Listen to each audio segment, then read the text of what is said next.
Selamat siang Bapak Ibu dan rekan-rekan, terima kasih sudah hadir dalam acara special talk show kali ini. Yang kali ini kita berkolaborasi bersama MAPE dan kita akan membahas mengenai Beyond Durability is Creativity. Dan sebelum masuk ke sesi materi pemaparan dari Mas Riri, saya akan menyapa Mas Jeffrey dulu nih Mas.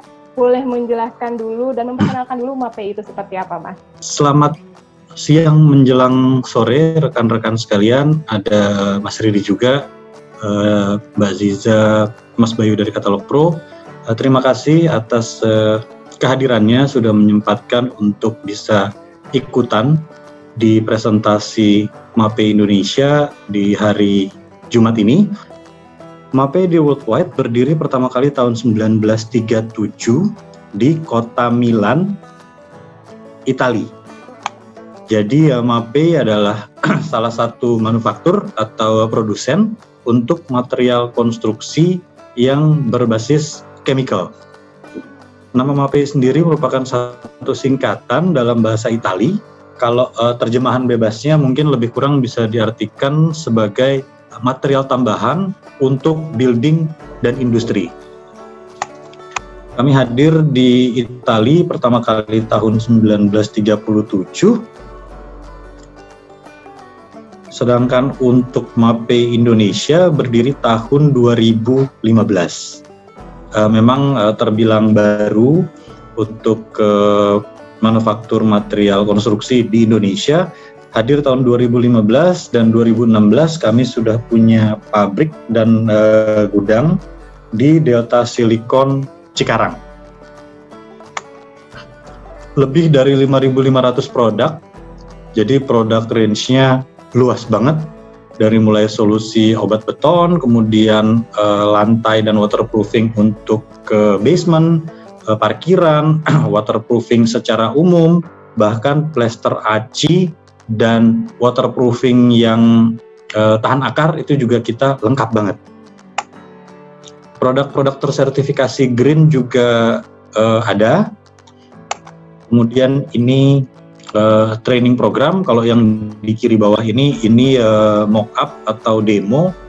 Dengan senang hati kalau diminta kita bisa provide material dan tenaga teknikal untuk ke aplikasi, bisa on-site, bisa di lokasi project, di kantornya rekan-rekan sekalian, atau bahkan sekalian barengan sama end user. Oke, untuk familiarisasi penggunaan BIM, ini juga sudah ada di websitenya MAPE. Kemudian kami mau perkenalkan MAPE Fast Track. Fast Track System.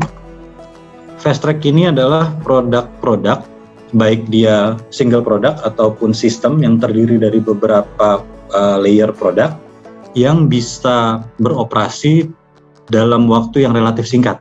Kalau kayak gini screeding berarti dia bisa di-overlay dalam waktu 3-4 jam. Kemudian kalau itu waterproofing berarti dia sudah bisa tes rendam atau bahkan kena hujan itu dalam waktu 3-4 jam. Bahkan yang terkini kami punya yang cuma 1 jam. Dan tile adhesive kita punya produk lini produk yang bisa diinjak-injak tukang setelah aplikasi itu hanya dalam 3-4 jam. Jadi kalau mau fit out area retail atau repair public area, itu diisolirnya nggak usah lama-lama, 3-4 jam sudah bisa diinjak-injak. Oke, ini salah satu simulasi waterproofing sistemnya kami, yang fast track system. Di sini melibatkan si waterproofing, kemudian ada perekat keramik atau perekat batu alam dan nut. Jadi asumsinya kalau mulai kerja jam 8 pagi, kalau full system itu jam 3 sore beres. Nah ini silakan bisa konsultasikan ke kami kalau memang ada permintaan untuk item-item fast track. Kita lanjut, pesan marketing, sport club, kemudian ini di Serie A Italia, US Sassuolo, klub sepak bolanya MAPE. Masuk ke market fokus, pecah menjadi 8. Kalau yang dilihat di atas ini building, building, tapi kami juga ternyata handle infrastruktur.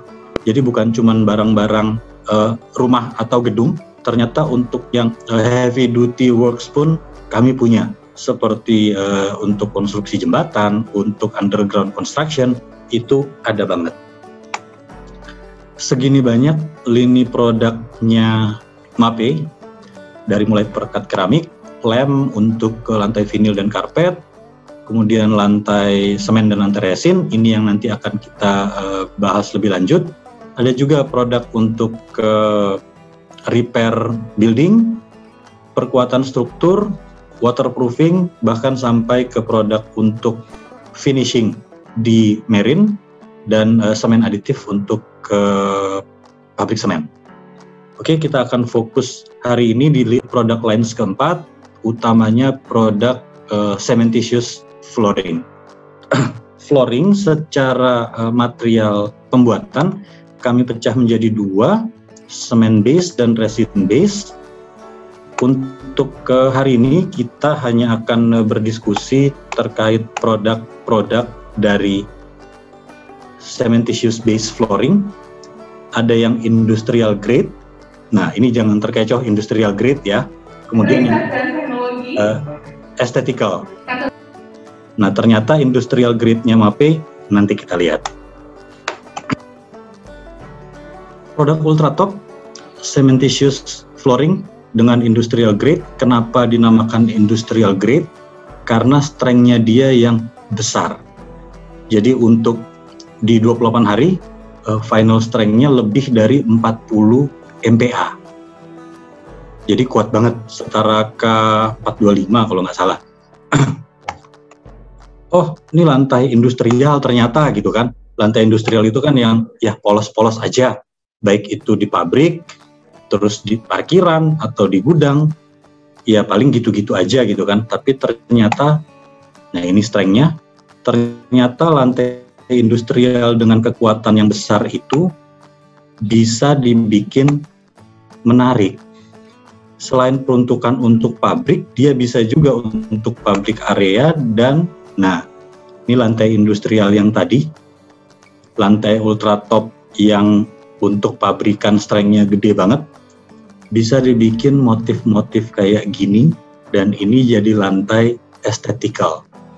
Kita punya 6 warna, kemudian 3 tampilan akhir, bisa natural, bisa polish, jadi polish konkret, bisa juga terrazzo. Ultratop segmentasi penggunaannya luas banget, bukan hanya di industrial, tapi komersial, hotel, bahkan ke museum. Ini di lobi perkantoran di SCBD, dibikin polish konkret, dan dia bisa seamless sampai dengan 70 meter persegi. Wah, luas banget ya Mas Jeffrey ya? Iya, banget Mas. Makanya kalau misalnya kayak gini nih, ini ngeblong, itu oke banget. Atau mau dibikin pattern-pattern pola-pola juga oke banget. Jadi sesuai dengan tema kita, bebas berkreativitas. Fast track dalam 3-4 jam sebenarnya sudah bisa diinjak tukang. Dan kalau yang tadi saya tunjukin di layar, semoga kelihatan. Ini lantai ultratop yang polos, kelihatan ya? Ya. Nah, kalau mau sedikit berkreativitas, dia bisa jadi gini, bisa jadi gini, dan bisa jadi terrazzo. Wow, keren.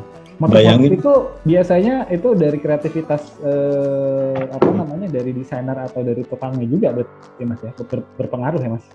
Ya, kalau untuk yang terrazzo ini agak unik karena selain seamless, kita punya 2 metode untuk batunya.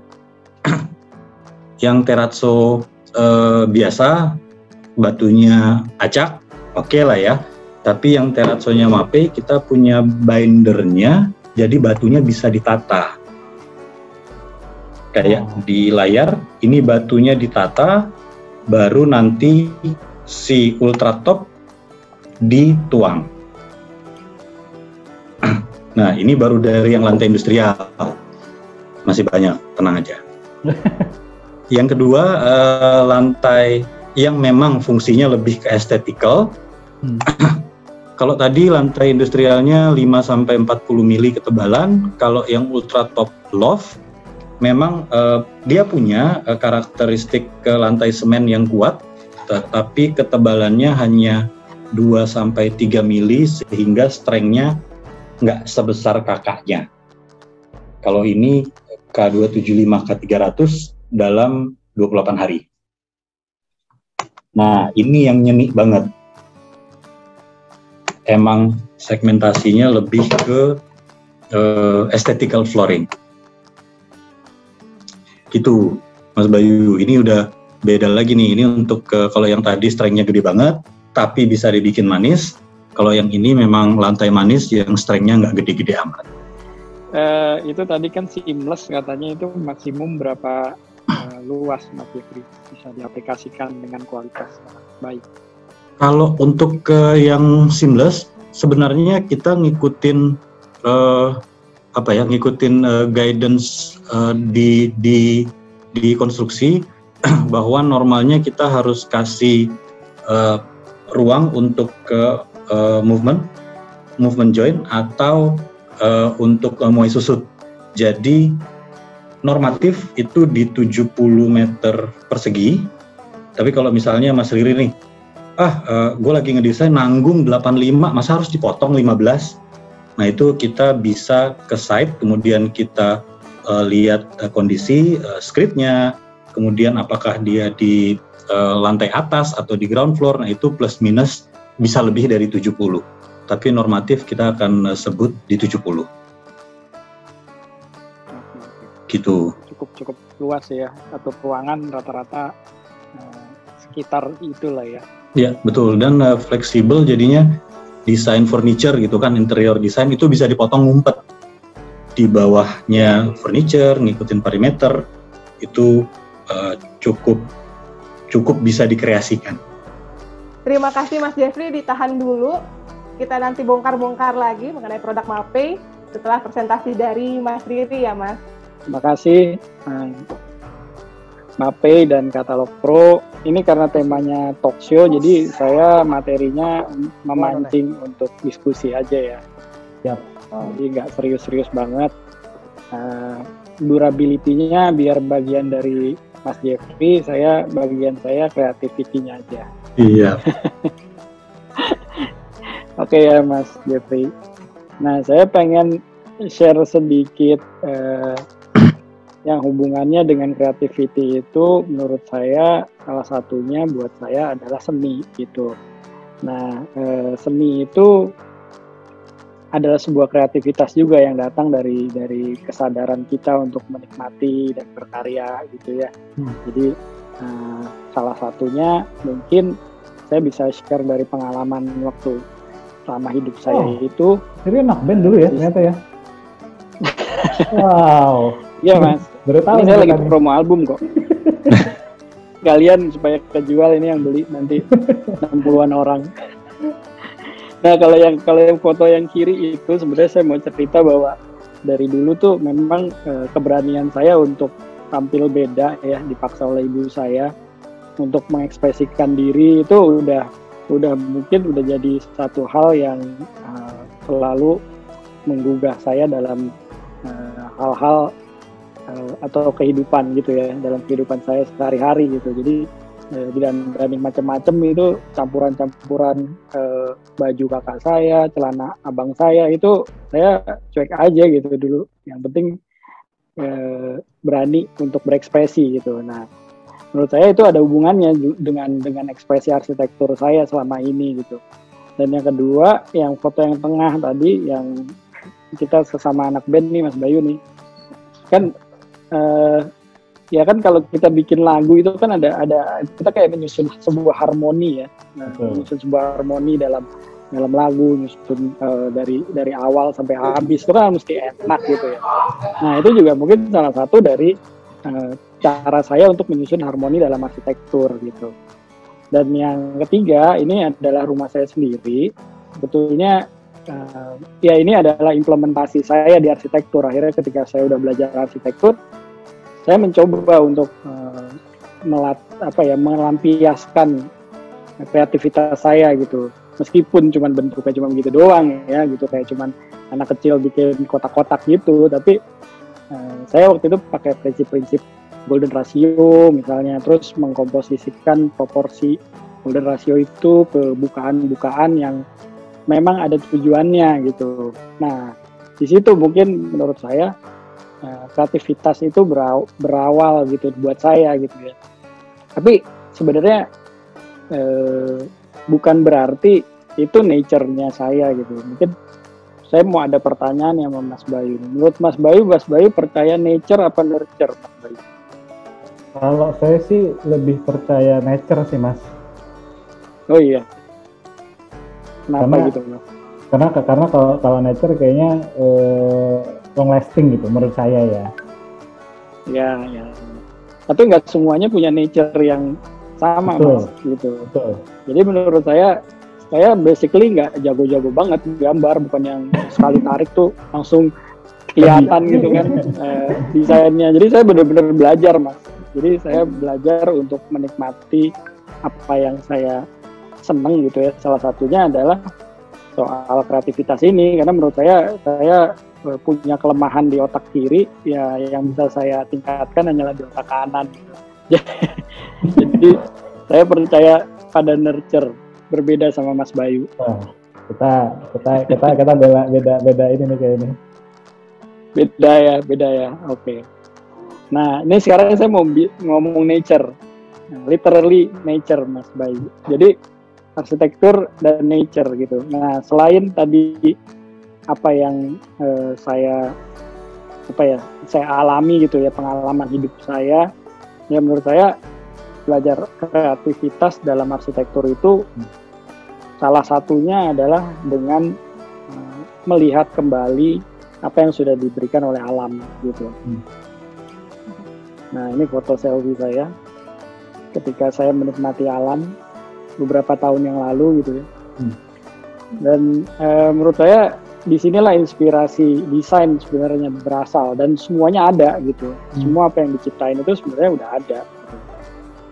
Dan apa yang saya komposisikan selama ini sebenarnya juga dari alam gitu. Inspirasinya. Makanya Mas Riri jalan-jalan terus ya kayaknya ya. Makanya jadi desainnya tuh wow, keren-keren gitu ya.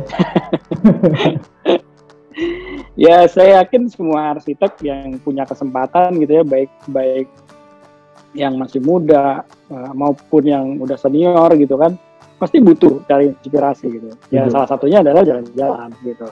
Ya bisa aja jalan-jalan ke Taman Menteng gitu yang dekat Bintaro ini misalnya, atau ya kalian jalan-jalan yang jauh gitu ya. Yang penting intinya kita harus kayak mencari inspirasi gitu. Salah satunya memang ya, kalau kita pandangi gitu atau kita coba serap gitu ya unsur-unsur alam itu ya, karena arsitektur itu sebenarnya harus kembali lagi ke nature-nya gitu. Bagaimana kita bisa adaptif terhadap nature-nya. Tadi kalau misalnya Mas Jeffrey ngomongin green building ya, saya salah satu yang pengen bangunan saya tuh tetap green supaya tidak merusak gitu kan, tidak merusak alam.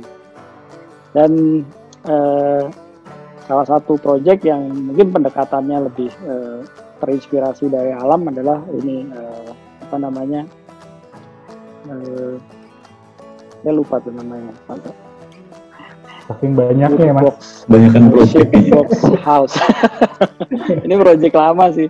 Cuman menariknya adalah karena keterbatasan banyak hal gitu ya, akhirnya kreativitas itu datang gitu.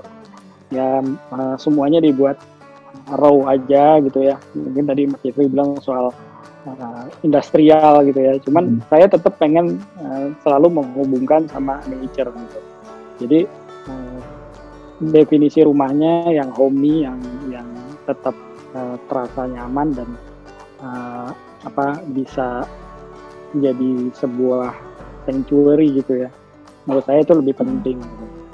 Menempatkan landscape di beberapa titik-titik bukaan itu menurut saya dengan cara-cara yang berbeda itu adalah salah satu cara saya untuk menikmati nature dalam arsitektur. Nah, seperti ini gitu ya, ada sobekan-sobekan kecil itu bisa berfungsi untuk memasukkan cahaya dan meletakkan tanaman-tanaman hijau gitu. Dan di sampingnya bisa kita lihat ada elemen dari elemen nature, elemen kayu dan elemen rustic atau elemen industrial dari warna semen. Nah, ini juga gimana kita bisa memasukkan unsur hijau itu di lantai atas gitu, nggak melulu harus nature itu ada di bawah terus gitu kan. Jadi supaya setiap ruang yang kita buat dengan keterbatasan lahan, misalnya rumah tinggal di Jakarta itu tetap bisa terus berdekatan dengan nature dan ruang terbuka. Dan ini juga bagaimana kita memanfaatkan seoptimal mungkin, bukaannya kecil karena kebutuhan ruangnya banyak. Akhirnya landscape-nya harus dibikin vertikal gitu. Landscape vertikal masih bisa harus ngelihat hijau-hijau terus supaya kita rasanya kayak dekat, dan yang punya rumah jadi terinspirasi sama alam meskipun hanya di rumahnya dia. Terus bukaan-bukaan skylight yang ada di pinggir dinding itu bisa memberikan hubungan juga tuh sama antara ruang luarnya dengan ruang dalamnya. Jadi seolah-olah bagian daripada ruang dalam itu menerus dari ruang luar misalnya. Oke, itu bukan lampu tuh Mas ya? Nah, itu bukaan skylight. Iya, skylight kaca tuh Mas Jeffrey. Nah, yang terakhir mungkin lebih ke materiality-nya, lebih ke aplikasinya. Jadi menurut saya sejatinya inspirasi material itu memang awalnya pasti datang dari material alami, material alam gitu ya. Kita arsitek ya mengubah rasa kita, mengatur komposisi dan membuat detail-detail yang menurut kita bisa kita hadirkan dalam arsitektur kita. Nah, saya tuh sering banget mencoba mencari definisi material-material di setiap karya saya dan menyesuaikan dengan karakteristiknya dan menyesuaikan dengan referensi penggunanya misalnya, atau penghuninya, karakteristik penghuninya, dan juga konteks dari lokasinya. Nah, makanya menurut saya arsitektur itu ya kayak jadi playgroundnya saya gitu. Kalau saya teruskan di fashion gitu ya waktu saya kecil, ya mungkin saya nggak bisa se-eksploratif ini gitu kan. Yes. Atau saya bermain musik gitu kan, ya paling album saya cuma sampai best of the best doang gitu kan. Kalau di arsitektur tuh kayaknya bisa banyak gitu. Nah, misalnya kayak sekarang ada MAPE masuk dan dengan berbagai macam kemungkinan desain yang bisa dieksplorasi. Saya rasa ini udah jadi kayak sesuatu yang emang saya bisa nikmati dari setiap karya-karya saya. Nah, misalnya contohnya kayak ini dari material alam yang mungkin semua orang tahu dari zaman kerajaan udah pakai material ini gitu kan. Tapi untuk mengeksplor material itu menjadi satu komposisi bangunan yang modern, ya kreativitas desain harus kita kembangin nih gitu. Jadi susunan-susunannya harus kita susun sedemikian rupa, konstruksinya dibuat seamless gitu kan. Yeah. Kayak MAPE juga bisa seamless gitu. Nah, ini mesti ada strateginya gitu untuk mendesain kayak gini-gini. Dan punya tujuan supaya fungsi sirkulasinya juga bisa tercapai, misalnya kayak gitu ya. Nah, ini Mas ngomong material Mas sedikit Mas. Tadi Mas Riri kan sempat berarti kalau menurut Mas Riri itu antara sebuah material bangunan dengan desain sebuah karya desainer siapapun ya termasuk Mas Riri, berarti itu sangat berpengaruh nanti dari sisi hasil akhirnya ya Mas. Nah, biasanya tuh kalau dari Mas Riri sendiri, apa sih yang perlu diperhatikan biasanya pada saat pemilihan material khususnya kan kalau kita tahu Mas Riri itu sangat identik fasad desain-desain fasadnya loh Mas gitu. Kalau kita ngeliat wah ini kayaknya Riri nih, wah Mas Riri nih kayaknya yang bikin gitu kayaknya. Apa sih Mas yang jadi concern Mas Riri biasanya kalau ingin menentukan sebuah material di sebuah proyek yang Mas Riri bangun Mas? Oke. Kalau alasan arsitekturalnya sih sebetulnya pertama mempertimbangkan sisi fungsi dulu ya Mas. Maksudnya kalau tadi Mas Bayu bilang untuk fasad ya berarti kita harus pakai material-material yang memang durability-nya bisa digunakan untuk fasad misalnya. Dan kita juga harus tahu durability itu kan masing-masing material kan berbeda-beda. Misalnya kalau kita aplikasikan contohnya kayak gini kan, warna cat, warna semen, terus material besi, itu kan pasti punya kadar keawetan yang berbeda-beda. Nah, kita harus tahu tuh penempatan materialnya itu nanti ketika dia dimakan oleh waktu akan seperti apa gitu. Nah, itu kalau jawaban arsitektural. Kalau jawaban pribadi saya sih sebenarnya biasanya sih saya impulsif aja sih Mas. Misalnya bagus nih gitu ya. Iya, intuitif gitu loh. Saya ngelihat misalnya kayak contohnya proyek ini ya Mas ya. Proyek ini tuh untuk mendesain proyek ini saya tuh eksplorasi saya tuh langsung fokus pada pengubahan massa dan material aja gitu. Jadi belum ngomongin ruang, belum ngomongin apa. Saya present ke kliennya dan diterima gitu. Sampai-sampai saya lupa menempatkan tangganya itu di mana gitu loh. Posisinya nggak ketahuan. Baru pas saya balik ke studio, saya analisa lagi gitu. Tapi ya menurut saya itulah nikmatnya arsitektur ya. Artinya bisa berangkat dari fungsi, baru ke follow to form misalnya gitu kan. Bisa dari bentuk, bisa follow ke function. Dan menurut saya ya kita harus punya pengetahuan soal material juga untuk bisa menerapkan idealisme atau intuisi kita dalam mendesain gitu. Oh, iya. Jadi makin lama makin kasar gitu Mas ya.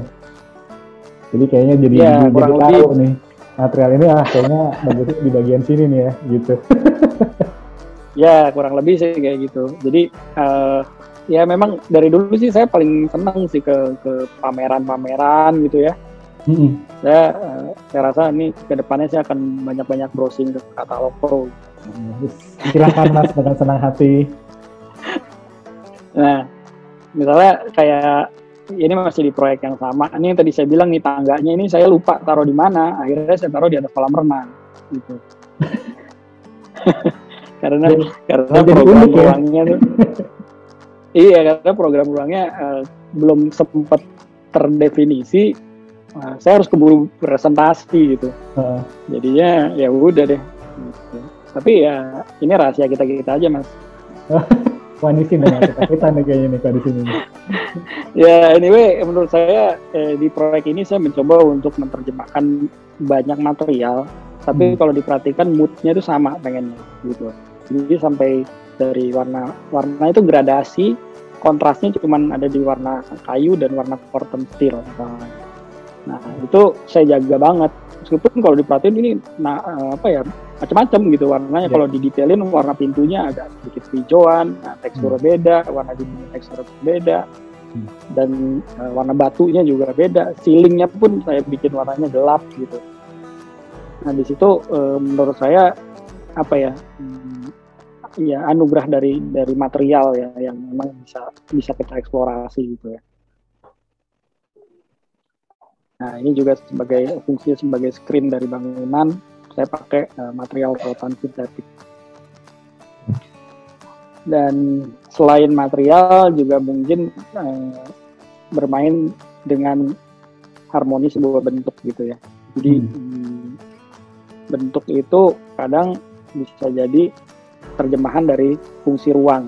Yang tadi saya bilang, kalau yang tadi kan ruangnya ada terjemahan sebuah bentuk. Kalau ini kebalikannya. Jadi mau gak mau bentuknya tuh jadi lebih fasad oriented. Kemudian ya penerjemahan komposisinya aja yang coba saya atur dengan mencoba untuk meramu 3 warna dari 3 tekstur material yang berbeda.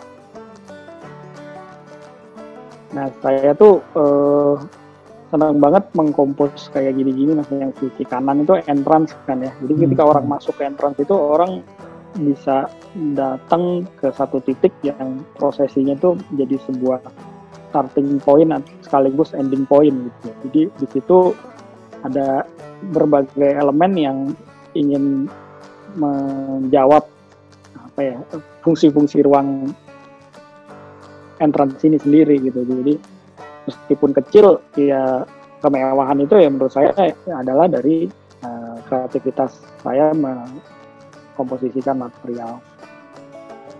Nah, ini juga salah satu ide materiality yang saya terapkan, tapi dengan pendekatan yang sedikit berbeda gitu. Semuanya raw gitu ya, seolah-olah kayak unfinished. Ya. Memang ini unfinished karena budgetnya udah keburu finish gitu sebelum proyeknya selesai. Jadi mungkin dengan keterbatasan itu belum kenal MAPE waktu itu, mas. Belum. Lantainya masih nggak bisa 70 meter square ini, masih kecil. Ya, tapi di sini menurut saya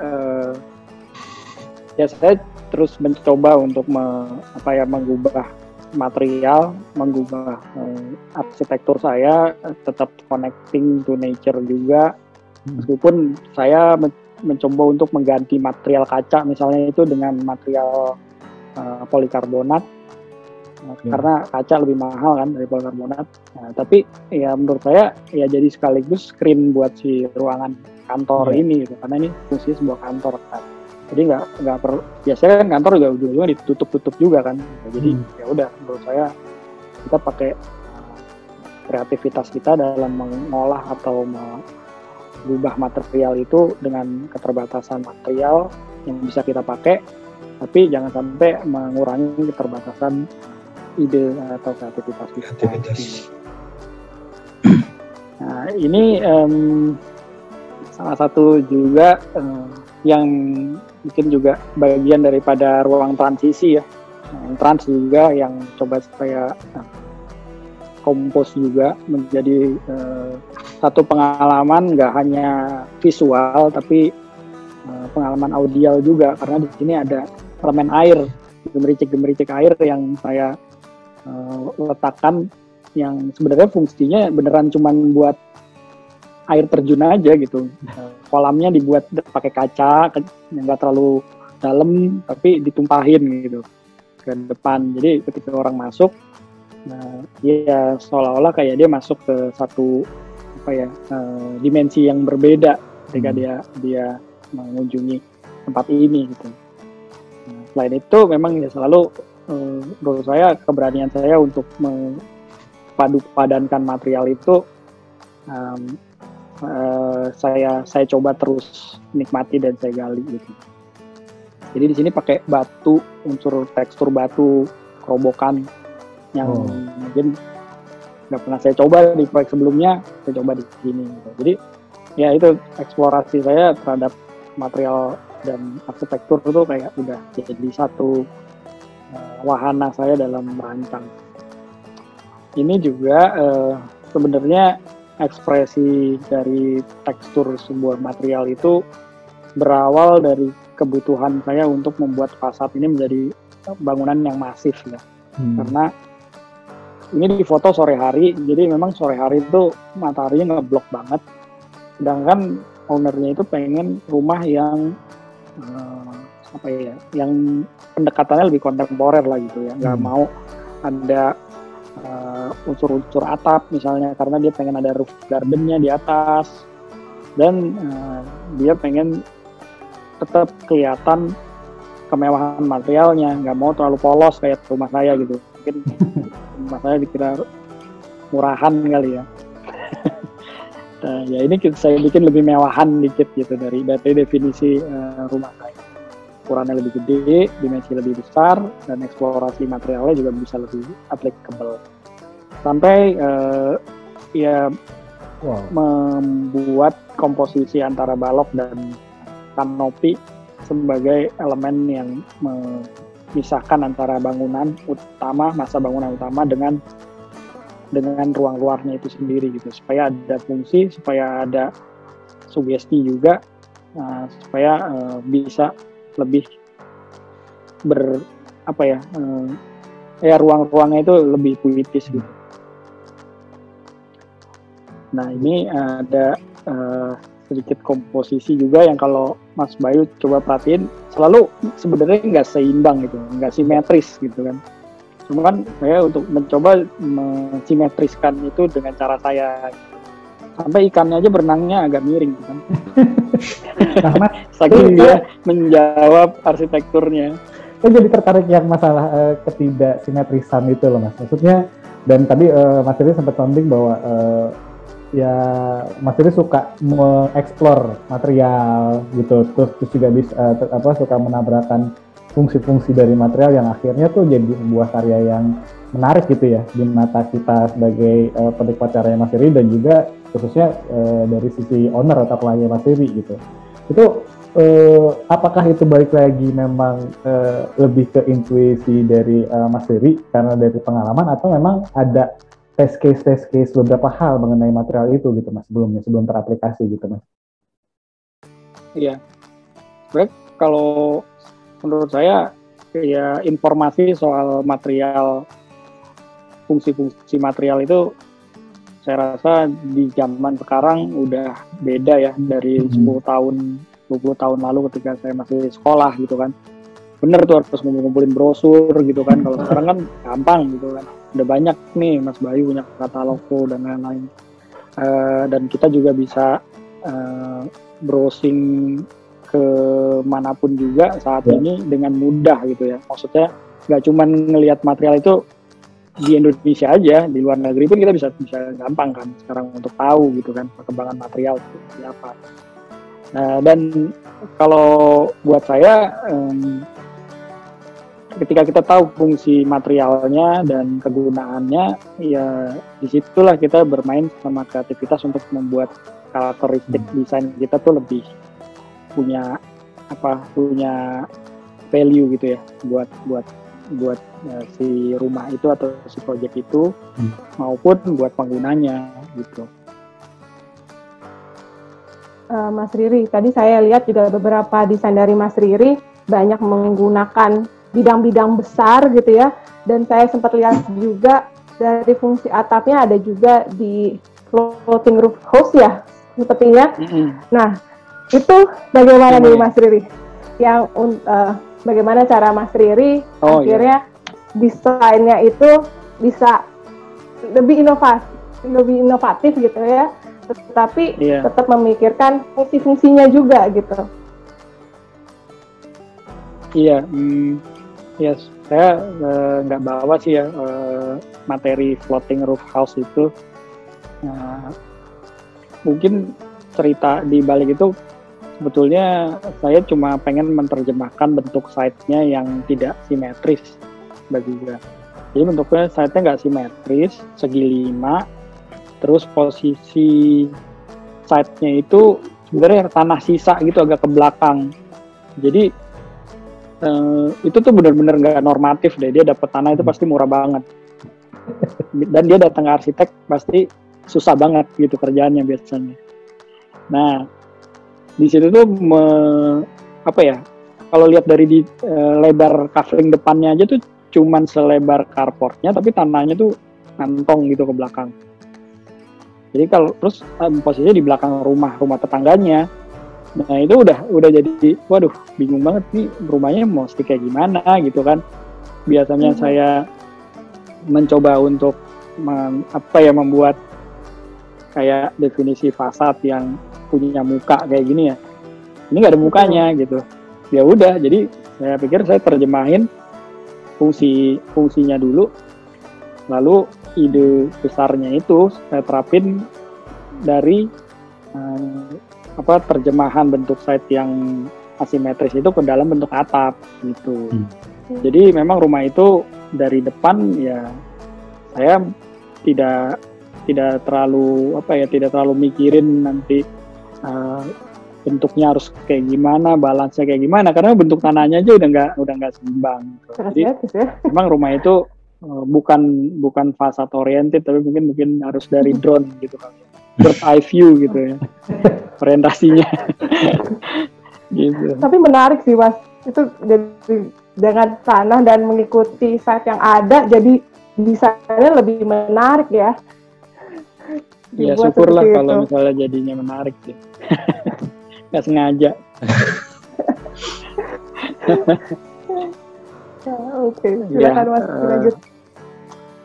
Ya sebenarnya ini kayaknya ini slide terakhir ya. Jadi maksud saya di ini tadi menyambung soal hal-hal yang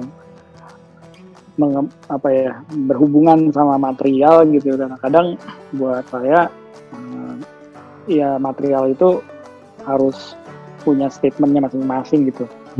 Jadi membuat statement itu biasanya bagi saya tuh kayak dibikin saling superimpose namun punya dimensi yang berbeda-beda. Misalnya kayak batu, kenapa dimajuin gitu, karena kan batu kan teksturnya lebih tebal, dia lebih berkarakter sehingga dia lebih maju gitu.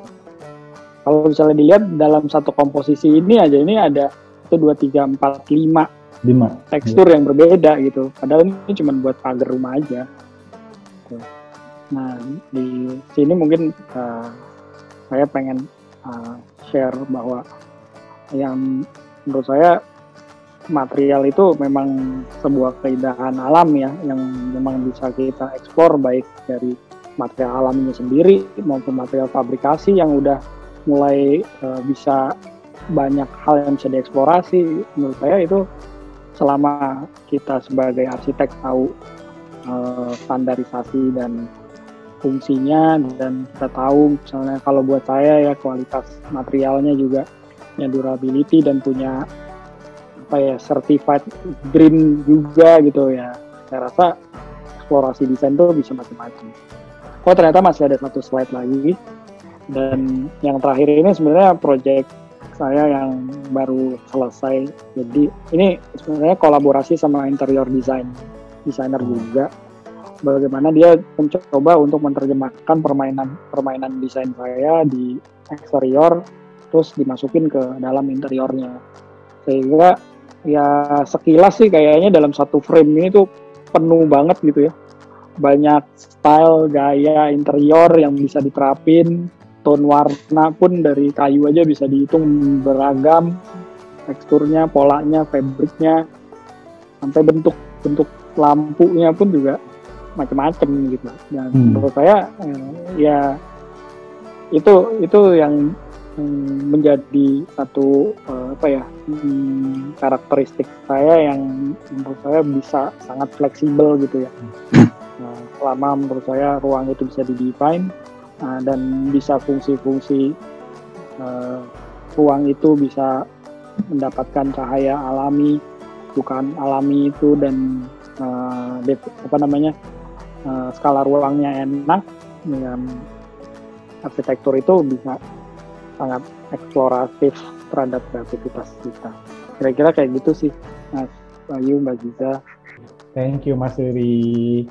Dan kita langsung masuk ke segmen selanjutnya ya Mbak Ziza. Nah ini makanya kenapa tadi saya sempat juga sounding Mas Jeffrey gitu. Nanti mungkin Mas Jeffrey juga bisa cerita juga mengenai kenapa MAPE memberikan mockup di kantornya Mas Riri ya Mas ya, terutama untuk yang ultra top loft dan ultra top. Oke.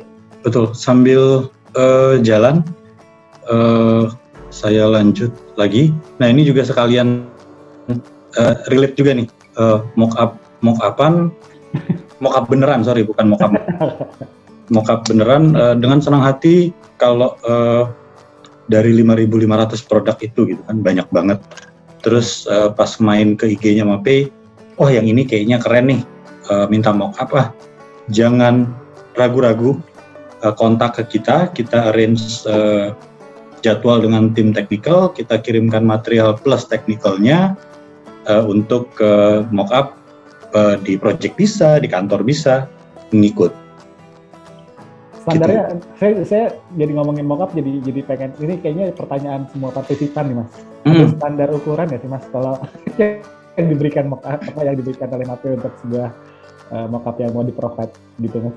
Kalau mockup sih biasanya habis kita probing bahwa benar item ini yang diminta, itu normalnya 1-2 bag kita bisa provide. 1-2 bag itu plus minus 1-2 meter persegi sih. Dan tenang aja, kalau memang misalnya lokasinya masih rata tanah gitu kan, nggak ada yang udah cor-coran siap. Hampir semua material MAPE kita bisa mock up di GRC. Ini bawahnya GRC. Jadi atau misalnya side projectnya belum, orang ini ownernya belum milih material, ini aja deh di kantor kita aja deh. Ya kita bawain GRC boardnya lengkap dengan material dan alat sama technicalnya, kita lakukan di lokasi. Wow. Keren. Ya seperti itu ya teman-teman dan Bapak Ibu sekalian, tinggal hubungi Pak Jeffrey di sini dan juga teman-teman MAPE apabila memang ada kebutuhan gitu. Mudah-mudahan itu juga bisa menjadi tambahan informasi ya, nggak hanya cuma membaca dari brosur atau dari informasi dari mana, tapi pada saat sudah bisa merasakan produk MAPE-nya, oke, ternyata betul ya. Karena memang kalau dari sisi arsitek tampilan yang seamless itu tuh sangat seperti dibutuhkan gitu, karena mungkin nggak banyak material yang seperti itu ya Mas Jeffrey. Ya betul, karena normalnya kalau untuk flooring yang konvensional mau nyari strength apa mau nyari looks. Karena kalau dapat looks mungkin strength-nya so-so, dapat strength looks-nya so-so. Dan dua-duanya ya Mas. Nah, ini kita punya kalau yang self leveling ini yang namanya ultra top ini, ini lantai pabrik mana, lantai gudang mana yang bisa dibikin kayak gini. Oke, mungkin sebelum Mas Jeffrey benar-benar memaparkan tentang ultra top loft, sudah banyak pertanyaan di kolom chat sebetulnya Mas tentang ultra top loft ini. Kita langsung saja berikan waktunya ke Mas Jeffrey untuk memaparkan apa sih ultra top dan ultra top loft itu, dan apa semaksimal apa ultra top dan ultra top loft itu bisa kita manfaatkan. Silakan Mas Jeffrey. Oke, baik. Kita lanjut. Tadi sempat teaser gitu kan di setengah main pertama, kayak istirahat sekolah gitu kan. Setengah main pertama itu teasernya selesai di ultra top loft. Nah sekarang kita lanjut lagi balik ke ultra top yang self leveling industrial grade berdasarkan kekuatan. Nah ternyata lantai yang strength-nya gede tadi, yang setara K425 K450 tadi, bisa dibikin kayak gini dan hanya dalam waktu yang relatif singkat. Selain dapat strength, lantai kantor, lantai lobi hotel, ternyata lantai parkir pun ayu.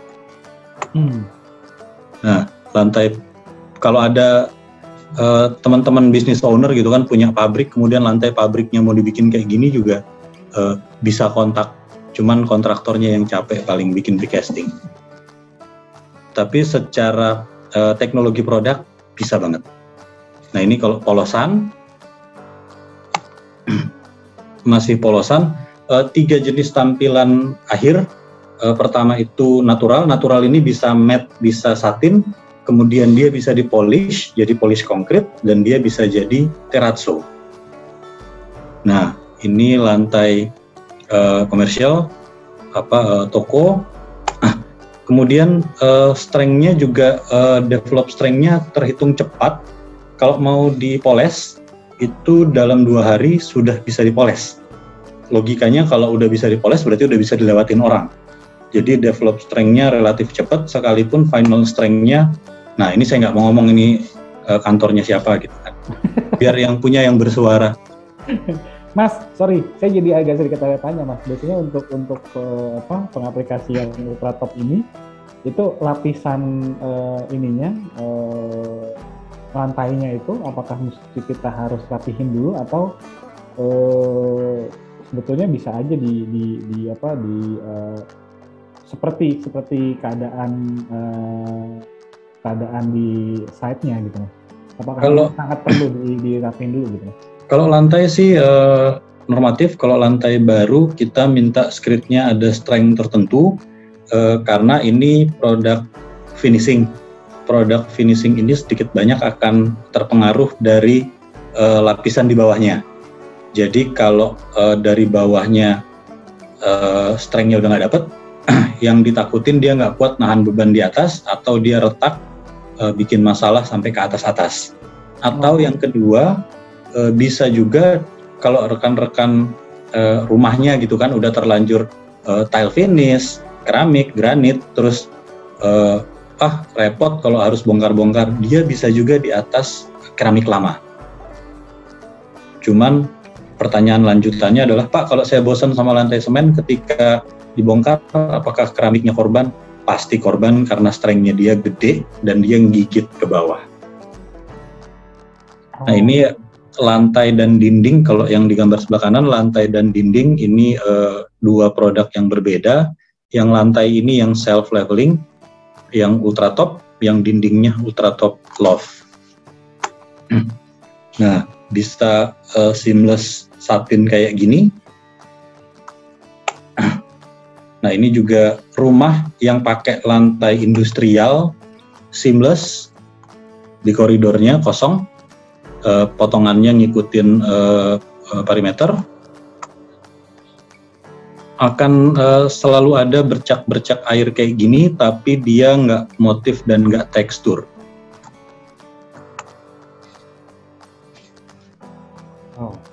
Ini hasil akhirnya pasti di coating, karena lantai semen itu pasti berpori, dan pori-porinya itu kita coating, bisa matte, bisa satin. Nah, ini juga satu ide lagi nih. Ini seamless banget sebenarnya, dari sini ke sini tuh gede, tapi somewhere di bawah-bawah sini itu sebenarnya bisa dipotong dan ditutup aksen kayak bikin jogging track gini.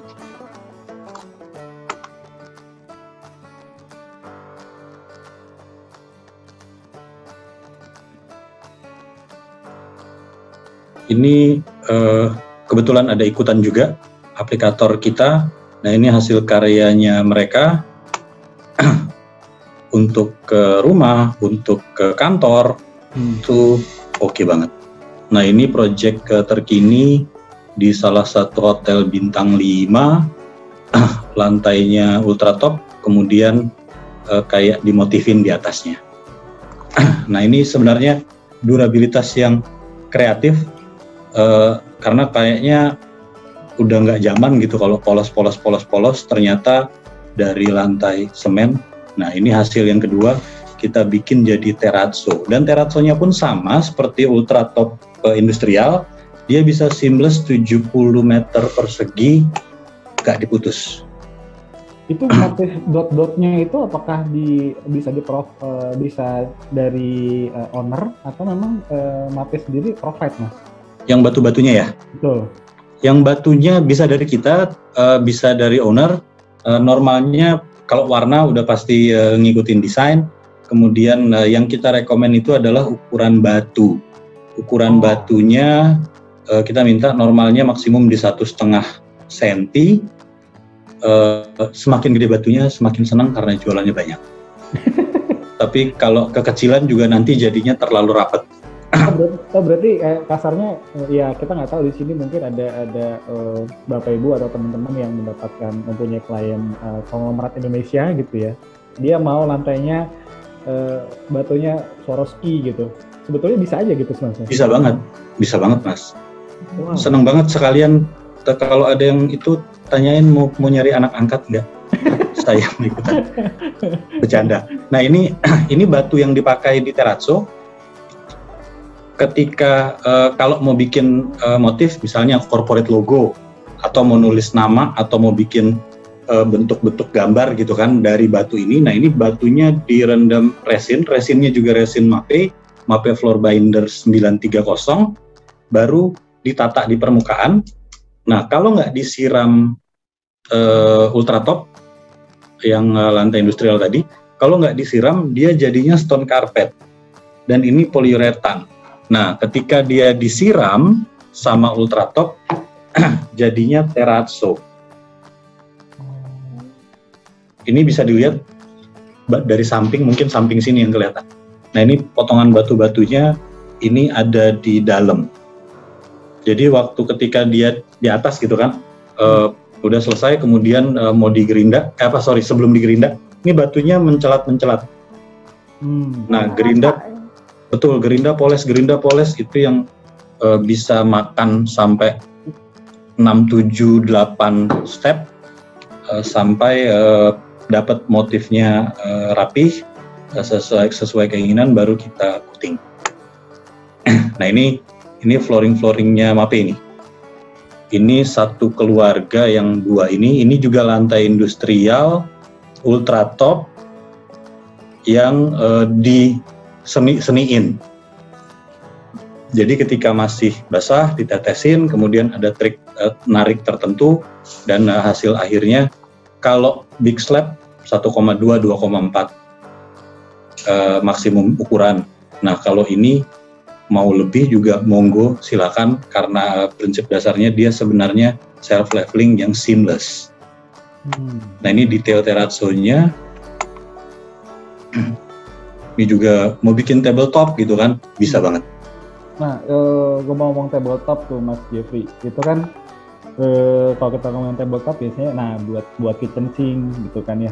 Itu ada sudah pernah dites untuk daya tahan panas atau tekannya nggak sih Mas?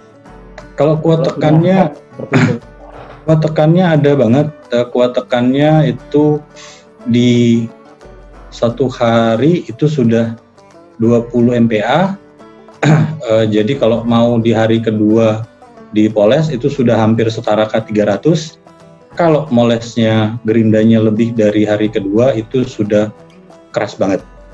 Nah kalau tahan panas ada temperatur maksimum, sebenarnya nggak tinggi-tinggi amat karena ini semen gitu kan, potensi untuk crack, tapi dengan treatment tertentu, contoh ada cerobong untuk buang asap gitu kan, narik panas, atau dengan sirkulasi udara yang baik, itu dia tahan, dia kuat. Nah ini terrazzo di kantornya MAPE, kita pasang sendiri. Nah ini balik lagi, ini yang tadi metode batunya misah. Nah ini yang kedua yang batunya di mixing bareng, baru ditarik. Hasil akhirnya sama-sama aja, karena tetap keduanya nanti akan digerinda kering, terus di repair kalau ada batunya yang mencelat-mencelat. Nah itu yang ultra top industrial. Yang industrial, nah kalau yang ini sepupunya yang ada love-love-nya. Yang ada love-love-nya sebenarnya fungsinya lebih ke fungsi estetikal dekoratif, tapi kelebihannya dia bisa lantai dan bisa dinding. Wow. Jadi kalau mau bikin tone ruangan, lantai dan dindingnya senada, bisa banget pakai yang ini. Oh, oke. Wah, ini kayaknya cocok sama desain-desainnya Mas Heri ya. Ini ada apa namanya, batasan ketinggian sih Mas. Karena kan tadi kalau ini kan pasti sama ukurannya 70x70 juga kan berarti Mas ya. Nah kalau misalnya kita mau buat jadi vertikal gitu pemasangannya, apakah ada batasan berapa tinggi yang direferensikan atau diperbolehkan sama MAPE Mas? Nggak ada sih Mas, selagi tukangnya nyampe naik tangga dan masih aman, wow, boleh-boleh aja. Nah ini ada dua material untuk loft, kita lihat yang di kanan nih, ini kan kasar banget dan melengkung-lengkung. Nah, lengkungan ini adalah radius tangan si tukang. Dan material yang dipakai Ultra Top Loft F Vanta ini memang hasil akhirnya akan bikin tekstur yang tegas. Nah, kalau yang di kiri ini teksturnya bisa ngumpet dan hasilnya lebih smooth. Ini pakai Ultra Top Loft W. Jadi lebih halus karakter materialnya. Yang kanan ini yang lebih tegas guratannya. Salah satunya juga biar nggak licin. Jadi untuk teksturnya sendiri itu berdasarkan dari si aplikatornya, dan tapi memang sudah didukung juga dari produknya ya Mas? Betul. Pemilihan produk itu juga menentukan tampilan akhir, apakah dia akan tegas agak kasar atau mau halus yang smooth. Atau bisa juga kayak yang di tangan saya, ini kita bandingin antara Love F dan Love W. Ini juga warna yang banyak banget diminta nih. Yang ini, semoga kelihatan, ini yang teksturnya kasar, karakter materialnya kasar. Ini yang halus. Sama-sama di coating satin. Yang ini yang kasar, kelihatan lebih tegas. Yang ini yang teksturnya kelihatan ngumpet. Ini sebenarnya halus, cuman kelihatan tetap tekstur. Yeah. Nah, biasanya yang halus ini living room, dinding. Nah, kalau memang mau yang area-area misalnya kamar mandi, biar nggak licin gitu kan, nah kita bisa bikin guratannya bahkan lebih tegas dari ini. Itu pakai yang butiran materialnya lebih kasar. Nah, kalau berarti tadi Mas Jeffrey bilang sempat disebut bisa buat di kamar mandi gitu ya. Dan kalau untuk di kamar mandi sendiri, apakah sudah ada anti lumutnya atau kan karena kan kamar mandi cenderung kena air gitu ya, kering, kadang suka ada yang bahkan ada beberapa bagian yang suka terendam gitu ya. Apakah itu aman dari lumut juga, Mas? Kalau untuk terendam memang material ini belum bisa. Kalau untuk anti lumut kan sudah ada coatingan. Gitu. Yang penting dia bisa untuk area basah tapi nggak terendam. Jadi sudut kemiringannya harus bagus banget, rapih. Baru kita finishing pakai Ultra Top Loft yang F kalau untuk area basah. Gitu. Nah, ini juga sama. Ini yang ada di undangan. Mix and match. Memang normalnya biasanya kalau untuk mock-up atau kita diminta untuk ngedesain gitu kan, milihin material lantai dan dinding, biasanya kita mix and match. Lantainya kita kasih Ultra Top, dindingnya kita kasih Ultra Top Loft. Tapi nggak menutup kemungkinan juga lantai sama dinding mau satu tone, dua-duanya Loft, bisa juga karena kita sering di-compare sama cat bertekstur. Nah, kalau dinding oke, cat bertekstur, tapi kalau lantai kan cat bertekstur agak kurang durable. Nah, punyanya kita itu cementitious base, jadi ada strength-nya. Nah, ini kalau dia dicampur air, setelah dimixing dengan air, dengan takaran air yang sudah baku, kalau tadi si Ultra Top dia ngeflow, kalau Ultra Top Loft jadi pasta. Jadi memang tangannya tukang. Nah, ini semua nih guratan-guratan ini hasil dari hand trowel. Ini satu resto yang sama, dinding sebelah sininya yang menghadap ke depan. Ini kita lihat, perhatian, ini kan abstrak banget nih, random banget. Nah, dinding depannya dibikin kayak gini, coba. Nah, ini Mas, maaf untuk saya jadi tertarik. Mungkin kalau untuk kita ngomongin komersial building kayak restoran atau apartemen gitu kan, itu nggak semua dindingnya solid bata merah gitu. Kadang-kadang kebanyakan drywall system gitu, gypsum. Apakah ini juga masih bisa applicable di sebuah drywall system gitu? Yes, banget. Semua yang kita, semua sampel bloknya kita, kalau rekan-rekan mau minta gitu misalnya untuk display atau untuk approval klien, ini semua diaplikasiin di GRC. Itu. Nah, aplikasi di GRC, aplikasi flooring ini juga normalnya pakai primer. Kalau mau dilihat di atas ini primernya. Nah, yang menentukan dia bisa diaplikasikan di bidang tertentu adalah kalau mau aplikasi di bidang yang tertentu beda-beda, primernya yang akan menyesuaikan. Sedangkan finishingnya bisa tetap sama. Kayak contoh, ini lantai epoksi konvensional kayak gini. Nah, ini juga sama di atas GRC juga. primernya yang membedakan ketika nanti actual mau diaplikasikan di beton, di atas keramik, itu pemilihan primer yang menentukan. Oh, oke, noted Mas. Siap. Nah, ini pilihan warna. Range pilihan warnanya luas banget karena pewarnanya dijual terpisah tanpa pemilihan warna. Ultra Top Loft. Kalau tadi Ultra Top yang biasa itu kita cuman punya 6 warna yang industrial. Nah, kalau Loft ini karena dia nyeni banget, jadi range pemilihan warnanya tuh luas banget. Bahkan kalau mau dibilang nggak berujung ya bisa juga. Tapi tanpa pewarna, dia sudah ada warna coklat dan warna putih. Oh, berarti yang tersedia untuk pilihan warna saat ini Mas, kalau memang standar dari MAPE sudah ada berapa warna Mas? Kalau untuk Ultra Top Loft ya?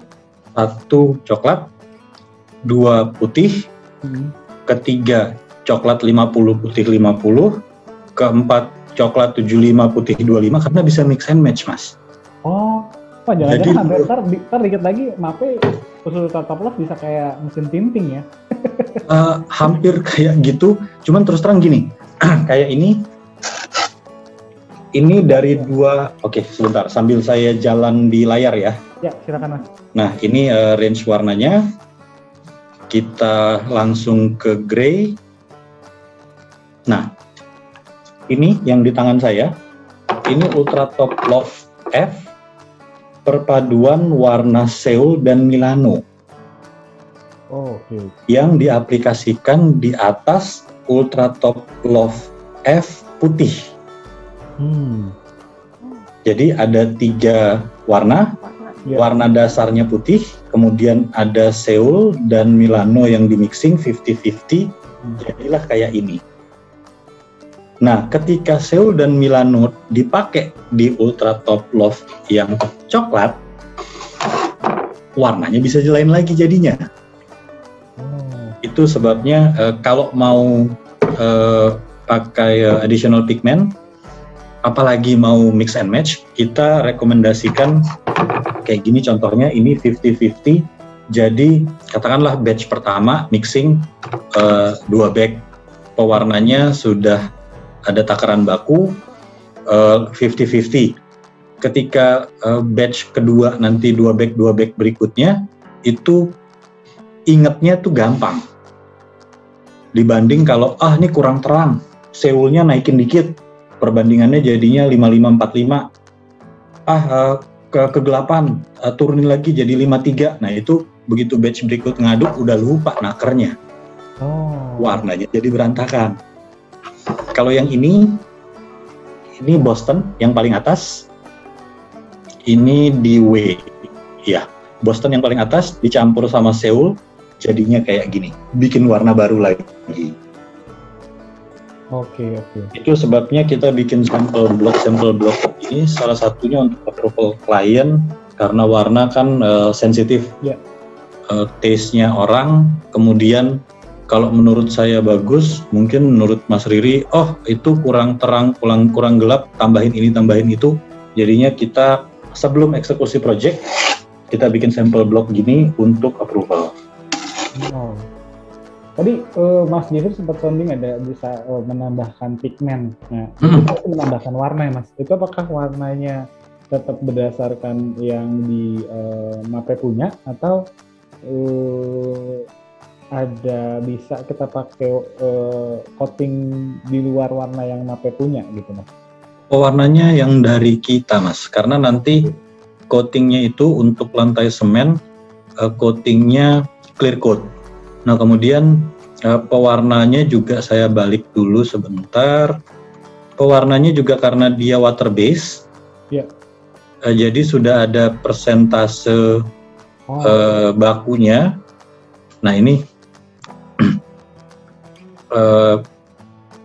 pewarnanya liquid, maksimum pewarnaan 4% dari berat Ultra Top Loft. Kemudian pewarnanya itu nanti menggantikan takaran air. Jadi nggak ada tambahan air atau mengurangi kadar airnya juga? Jadi nggak usah nambah air kalau pewarnanya mau solid. Oh. Nah, dari takaran pewarna aja juga bisa bikin warna baru lagi. Iya, betul. Makanya kita sampel blok, terus sangat disarankan perbandingannya yang enak. Oke. 50-50, 75-25, atau solid. Karena kalau kurang terang, tinting, turunin dikit. Kurang terang, turunin dikit. Oke, ternyata perbandingannya 62:38. Nah, gimana caranya? Dan kita semua aplikator kita itu profesional, termasuk ke alat-alat kerja bahkan yang dalam tanda kutip agak remeh-temeh. Gelas taker mereka punya, timbangan elektrik mereka punya. Jadi semuanya itu measure, bukan berdasarkan kayaknya kemarin 2 sendok makan gitu kan. Itu Kira-kira ya. betul, itu masalah nantinya di keberlangsungan kalau mau nyari rapih. Oke. Gitu. Nah, ini kayaknya udah di terakhir-terakhir. Mungkin boleh diulang Mas videonya? Ya. Ini mengenai apa? Ini mengenai aplikasi Ultratop Loft F dan W,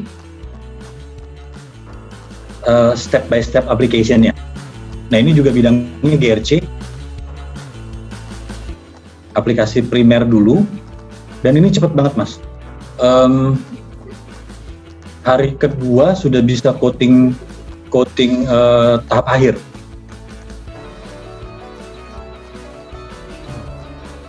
Ini primernya normalnya kita pakai yang primer epoxy.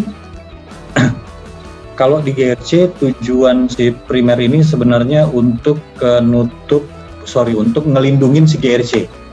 Karena Ultratop Loft pencampurannya air, yang ditakutin air ngeresep ke GRC malah rusak. Nah, habis primer kita tabur pasir. Tujuan pasir ini adalah bikin profil gigitan dari material Ultratop yang akan diaplikasikan. Nah, ini juga di layar saya punya 2 Ultratop Loft, yang kasar sama yang smooth. Oke, nah ini lapis pertama Ultratop Loft F yang teksturnya agak kasar. Oh, mungkin boleh diulang Mas Indra, bedanya yang W sama yang F itu apa ya Mas? Kalau yang F tekstur butiran materialnya lebih kasar. Jadi hasil akhirnya kalau kelihatan di layar ya, yang kanan ini yang F. Guratan-guratannya lebih tegas. Nah, kalau yang W guratan-guratannya kayak empat.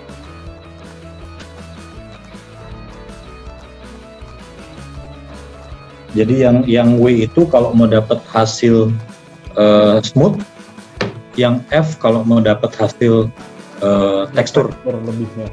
Betul. Nah, ini di amplas balik lagi craftsmanship, keahlian tukang, kreativitas. Ngamplas ini juga salah satunya menentukan teksturnya. Kalau pengen tekstur banget ya amplas cuman yang material yang mencelat-mencelat. Tapi kalau mau halus banget ya di amplas mungkin bisa rada dalam. Ada direferensikan jenis amplasnya Mas? 200 ya kalau nggak salah ya. 200 tuh nggak terlalu kasar kan ya? masih kayu ya maksudnya ya? Gimana Mas? Ya, masih untuk amplas kayu ya itu ya? Ya, itu bukan yang, karena kalau yang fine grade nanti makan amplasnya banyak karena ini semen. Tapi kalau yang terlalu kasar nanti yang ditakutin habis karena ini cuma 2 mili. Iya betul, karena 2 mili ya. Betul. Jadi ini juga yang Ultratop Loft ini nggak bisa di polish. Paling tampilan akhirnya hanya satin itu semi gloss atau matte. Ngerjainnya normalnya kita primer jam 8 pagi misalnya. Nah, habis makan siang masuk ke lapis 1, selesai lapis 1, jeda sekitar 1-2 jam, atau besok pagi masuk lapis 2, terus keesokan harinya itu yang lapis 2, habis lapis 2, habis makan siangnya kita coating, beres. Wow. Jadi cepet banget. Yang agak lama itu justru nyiapin permukaannya sama nyiapin planning lah yang agak lamanya. Tapi ketika udah masuk ke eksekusi, udah mixing, harusnya cepet banget. Nah, tampilannya bisa kayak gini. Betul seamless ya? Iya, betul. 70 meter normatif ya, balik lagi kayak tadi misalnya ngedesainnya, nanggung banget sih 85 atau 80. Kita visit bareng-bareng ke job site, terus diskusi sama technical, kita ngecek substrate-nya, kalau memang oke, lebihnya toleransinya seberapa itu bisa dibicarakan. Jadi ada satu lagi, Mas, saya mau share screen.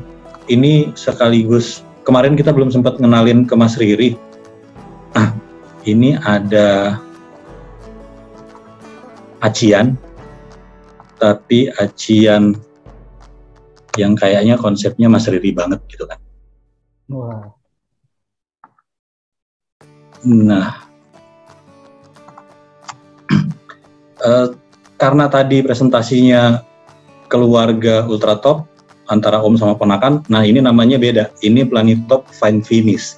Jadi memang kita nggak masukin di presentasi. Dia memang untuk ke acian,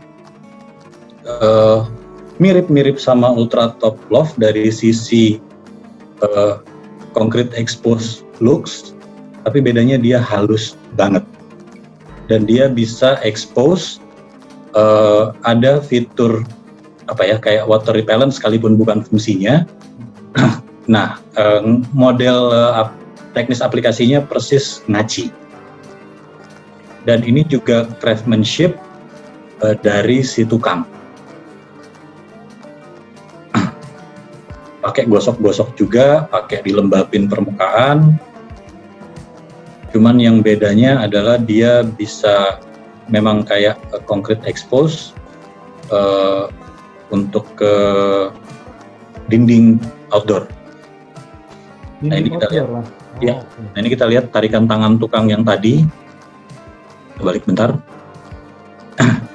Kita ingetin dia nariknya rada ke kanan, nanti hasil akhirnya kelihatan banget.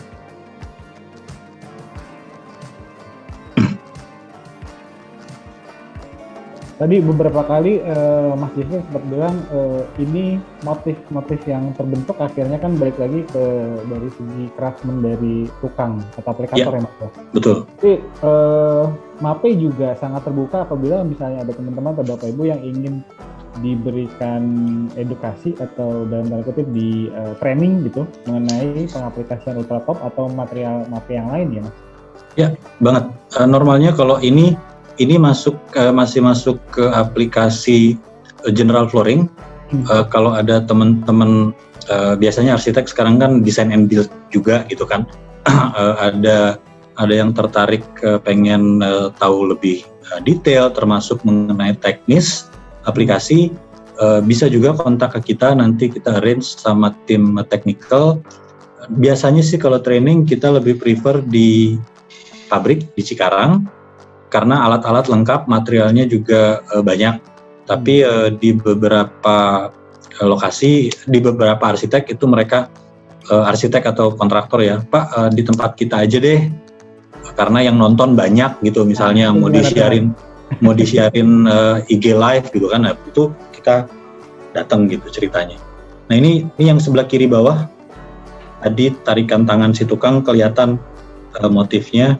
Dan ini juga kalau di outdoor bisa kayak precast, kayak dinding precast, tapi halus banget. Nah, demikian perkenalan dari MAPE. Kalau mau kontak-kontak ini ya. Nah, ada nomornya saya dan Mas Indra. Dengan senang hati kita diajak diskusi, kita diminta sampel blog, dokumen-dokumen pendukung juga lengkap. monggo dikontak. Oh iya, pesan marketing. Instagramnya MAPE lagi sering banget posting referensi atau solusi-solusi unik. Silakan di-follow. Wow. Terima kasih sekali lagi Mas Jeffrey dan Mas Riri atas pemaparannya dan ngobrol-ngobrol singkat kita di akhir pemaparan Mas Jeffrey. Nah, di sini sudah banyak sekali pertanyaan-pertanyaan di kolom chat dari pemaparannya Mas Jeffrey dan juga Mas Riri. Jadi kita akan bacakan semua Bapak Ibu dan teman-teman sekalian. Tapi kalau misalnya ada yang ingin menanyakan secara langsung, silahkan raise hand dan boleh mengaktifkan audio dan videonya. Dan biasanya yang akan membacakan pertanyaan ini Mbak Ziza. Silakan Mbak Ziza. Oke, baik. Jadi di sini sudah banyak juga pertanyaan yang diajukan untuk Mas Riri dan juga Mas Jeffrey. Saya akan bacakan terlebih dahulu untuk Mas Riri. Di sini pertanyaan dari Farus Dava. Dia bertanya, ini untuk keduanya nih, untuk Mas Riri dan juga Mas Jeffrey. Jika melihat desain-desain seperti perang, coffee shop, proyek-proyek mangkrak seperti arsitektur ataupun interior dengan tema industrial, kontemporer, plastik, atau yang lainnya, yang materialnya cenderung lebih terekspos, apa adanya, dan terlihat sifat materialnya yang sengaja tidak terfinishing dengan baik. Apakah ada hubungannya dengan durabilitas material maupun pengaruhnya dengan lingkungan sekitar, harga yang lebih affordable, atau benar-benar terpengaruh dari selera desain orang-orang di zaman sekarang? Silakan. Ya, mungkin Mas Riri dulu kali ya, Mas. Ya, boleh. Ini silakan, Mas Riri. Desain banget. Ya mungkin kalau ya saya kurang tahu ya apakah ini memang semacam tren atau apa, cuma saya yakin pasti ada sisi fungsinya juga ya, karena biasanya kalau pengen dibuat seperti itu karena emang pengen terlihat lebih luas gitu ya, kayak borderless gitu, dengan material yang lebih seamless dan karakter seperti sesuatu yang unfinished atau yang industrial kayak gitu memang lebih gampang dipadu-padankan dengan mood yang relaxing gitu. Jadi buat kafe atau apa memang cocok. Saya rasa alasan itu sih yang dari sisi desainnya. Terima kasih Mas Riri. Mungkin Mas Jeffrey, silakan. Ya, kalau saya sih mungkin melihatnya lebih ini ya Mbak, lebih out of the box, karena kan dia spot-spot itu harus memorable, harus memorable bahwa di sini ada contoh yang bekas pabrik gula gitu kan, yang di rest area di tol itu as it is, jadinya lebih memorable. Yang kedua ya selera yang punya atau yang ngedesain juga pastinya punya pertimbangan tersendiri sebelum dia mutusin konsepnya seperti apa gitu. Paling itu sih mungkin. Izin dong, ya, saya silakan Mbak Ziza, Erwin, saya izin karena saya mau live. Kalau boleh bertanya sedikit atau menanggapi. Silakan. Ya, boleh, silakan. Pak. Dari mana? Dengan Pak siapa? Desmond. Oh, Pak Desmond. Oh ya, silakan Pak Desmond. Terima kasih waktunya. Dari Pak. Untuk Pak Jeffrey ya, saya mau tahu ini untuk luasannya yang direkomendasikan itu 70 meter persegi ya? Iya, betul Pak. Baru dilatasi ya? Iya, baru di cutting sih Pak. Iya. Dan itu dengan kita memakai maksimal 70 meter persegi, apakah letak rambutnya apabila semuanya yang tahapan pekerjaannya itu sudah sesuai ya apa yang direkomendasikan oleh Bapak, itu letak rambutnya dijamin tidak ada? Iya, betul Pak. Betul. Nanti kan di cuttingan itu kita isi sama flexible joint sealant, jadi mulai susut, pergerakan itu semua terabsorb di flexible joint sealant tersebut. Ya itu fungsinya joint tersebut. Maksud saya di tengah-tengah lantainya itu sudah pasti memang retak rambutnya tidak ada. Aman, Pak. Oke. Oke, mungkin Pak Desmond mau mengundang sekalian Mas Jeffrey Karkonin, silakan Pak. Boleh banget. Nanti Iya. koordinasi ke arsiteknya. Jujur di GBK itu juga pakai teraso dan fleksibel joinnya justru nggak 70 meter persegi ya, luasan lantainya ya, tapi retak-retak juga gitu. Itu mungkin yang konvensional yang semen pasir, Pak. Ini kita guessing ya, Pak, tanpa melihat actual di sana. Tapi normalnya seperti itu, atau memang screening di bawahnya karena tadi juga sudah sempat saya mention, ini produk-produk floor finishing sedikit banyak ada pengaruh dari layer underneath. Yes. Gitu. Jadi ya bisa beberapa faktor, tapi kalau kita sudah eliminir, makanya kita nggak berani langsung pakai ini ketebalan sekian pasti aman, nggak berani. Kita akan tetap lokasi project di mana, kita visit, bahkan kita propose mock-up. Yes. Oke, Mbak. Terima kasih Pak Jeffrey. Ya, sama-sama. Iya. Kedua mau menanggapi, saya jujur arsitek tapi sudah lama tidak berkecimpung di dunia arsitek, lebih kepada manajemen konstruksinya. Cukup menarik apa yang disampaikan Mas Riri ya, desainnya, dan juga Mas Faros. Mas Dava tadi. Faros, ya betul. Faros ya, dan itu sebagai arsitek muda, calon arsitek muda ya, belum lulus ya, cukup kritis tuh.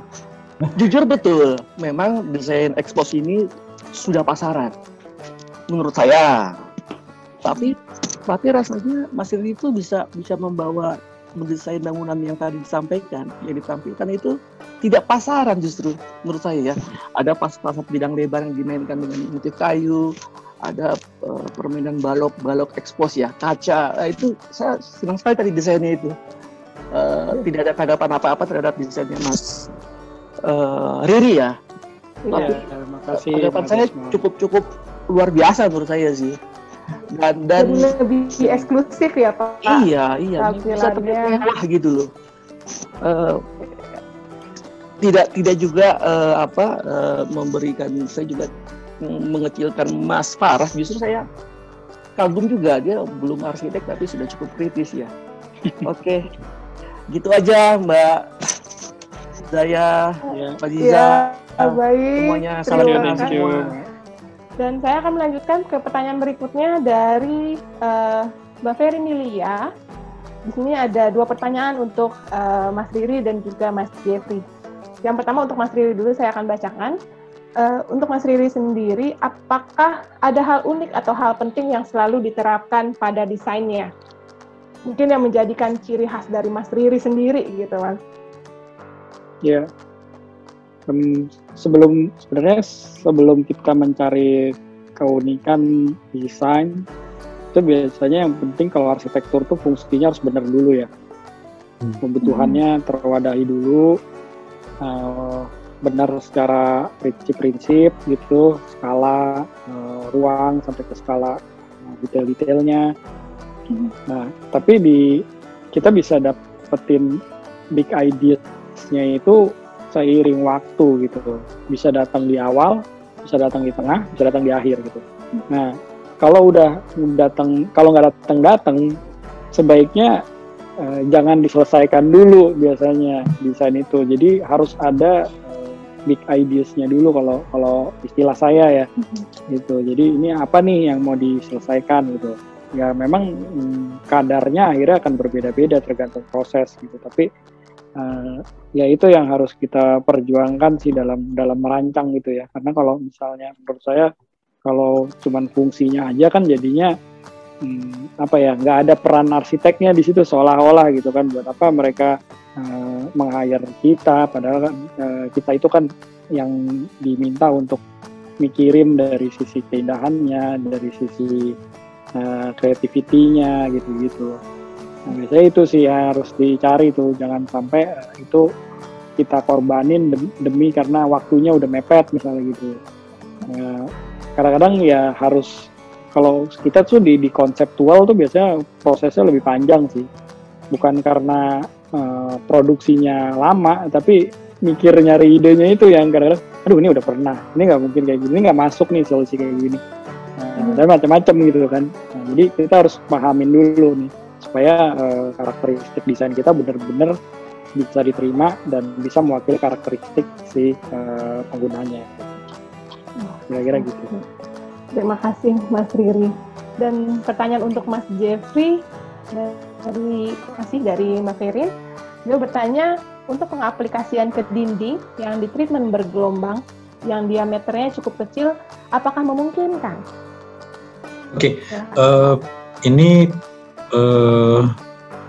diameter ininya mungkin gelombangnya gitu ya. Kalau masih relatif kecil, itu kita bisa gerinda atau amplas. Jadi kita papas sampai dia rata, radiusnya kita buang. Baru kita aplikasikan. Kalau dinding berarti cuma bisa ultra top loft karena dia pasta, jadi bisa untuk dinding ke atas. Tapi yang bergelombang tadi kita gerinda. Sama di lantai juga sebenarnya kalau gelombangnya terlalu ekstrim, maksudnya bukitnya terlalu jauh, itu kita gerinda untuk ratakan.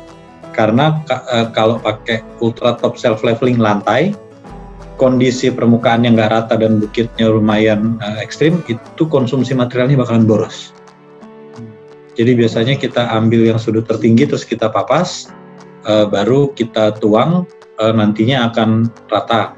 Nah kalau yang dinding biar gelombangnya nggak terlalu ekstrim, itu kita gerinda atau amplas dulu, baru nanti kita rapihkan pakai ultra top loft.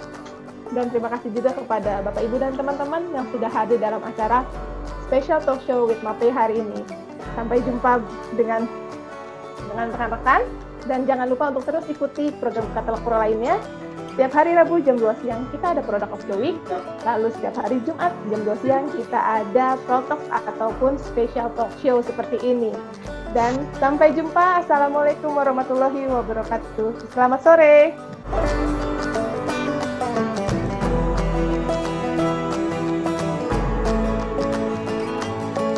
Pro, Pro.